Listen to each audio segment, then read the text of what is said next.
Abubakar ni jina lake la kupanga, kunia, jina ambalo anaitwa tu, ambalo limekuwa mashuhuri zaidi kiasi cha kwamba watu wengi hawalijui jina lake halisi. Saidina Abubakar radhiallahu anhu amezaliwa katika mji wa Makka mnamo mwaka wa 573 miladia.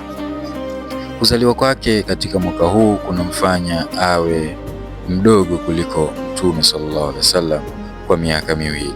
Saidina Abubakar anatokana na familia inayoheshimika ya ukoo wa Bani Tamim ambao ni miongoni mwa kabila la Kikureishi. Ukoo wake unaungana na ukoo wa Mtume sallallahu alaihi wasallam kwa kizazi cha 6. Jina lake hasa sahaba huyu ni Abdullah.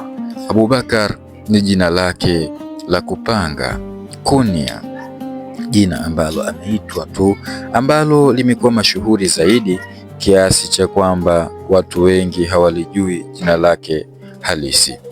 Baada ya kusilimu kwake alipata jina la As-Siddiq, mkweli au aliyesadikisha kikweli.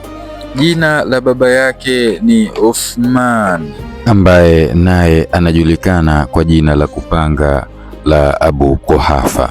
Jina la mama yake ni Salma, ingawaje naye alijulikana kwa jina la kupanga la Ummul Khair.